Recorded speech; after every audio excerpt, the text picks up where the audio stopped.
Oh, great. New toaster doesn't work. It's not on Sinbad flogging us dodgy goods. I've a good mind to report him to the trading standards. You know, George, we've got more important things to worry about than whether a stupid toaster works or not. All right? I mean, you know what's going on out there right now, don't you? They'll all be gossiping about us. They'll be spreading like wildfire. Yeah, well, I'm not exactly looking forward to being the most gossiped about piece of news this place has seen either. Yeah, well, it didn't just happen, did it? I mean, you did this, remember? It was your idea to spray that stuff on Max Farnham's window. Yeah, but it wasn't my idea to casually announce to the whole close that you and I are sleeping together. Look, I'm sorry, Nat, but it's all out in the open now. Yeah, great. People will get bored of it eventually. They'll find something else to talk about. All right, so what do we do in the meantime? Stay locked up in here for the next 20 years until they forget about it? No.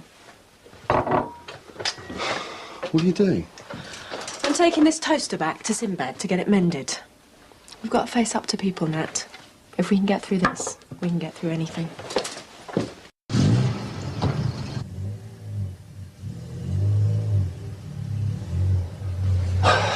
Missed him now. I don't know why you bother with him, Mike. The family's weird. Well, seem weird the people on them. Yeah, well, I think he's got enough on his mind with his kids to be worrying about your book. He's not still doing his Jeffrey Archer impression, is he? Oh, at least Jeffrey Archer gets paid for what he writes. Oh, it's not about getting paid. It's about creating something, achieving something that people are going to take notice of. Like all... Excuse us. Is there a problem? No, of course not. Then what are you staring at? Rattled his cage.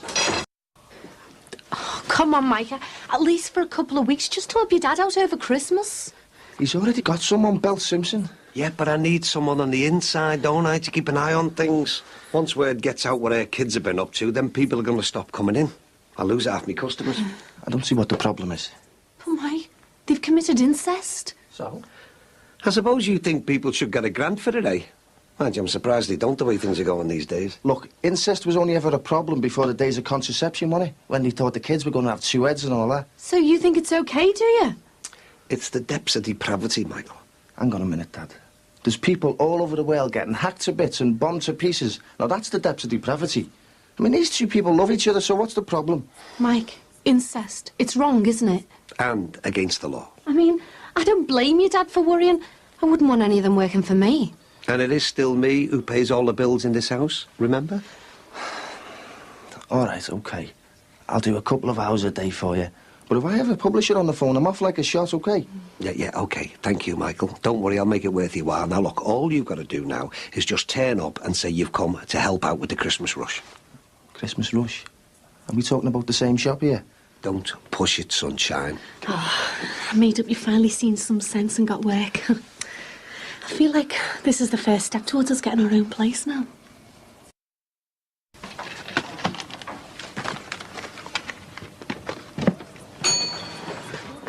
Oh, hi. What are you doing here? Well, I haven't been into work yet. I phoned the police station from the flat. Any news? No, I couldn't get anything out of them. They said, oh, your case is still going to go through the system. You'll be notified by post as soon as the decision is made. Still, at least I got Nat and Georgia to agree to be a bit more discreet. Well, Ron's being a bit funny with me. He keeps hanging around, making the odd remark or two. Oh, just stick it out, Belle. Screw the lot of them. All right.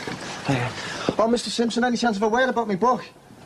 Look, I'm really sorry about that. He's in a bit of a rush. Oh, well, I'll catch him later anyway. So, what can I do for you? Well, my dad's just asked me to come in for a couple of hours, you know, just cover you for the Christmas rush. Oh, right. That's less pressure for you, isn't it? Less work.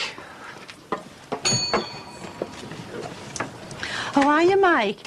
I was wondering if you could get your dad put me aside some of those little chocolate snowmen, please. Yeah, no problem. Belle knows where they are. I'd rather deal with you, if you don't mind. Julia, Belle works here. If you want to shop in here, you deal with her, OK? I'd like 4 set aside, please.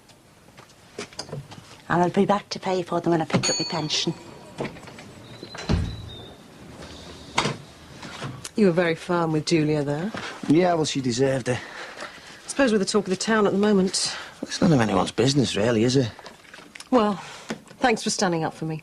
No, I wasn't really standing up for anyone. I just can't stand narrow-minded old narcs like that. as though they've done nothing wrong in their lives. Well, I don't blame them, really. I think I'd be the same in their position.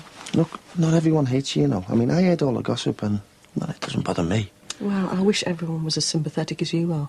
Yeah, well, I'd just like to know half of what's going on in some of their private lives.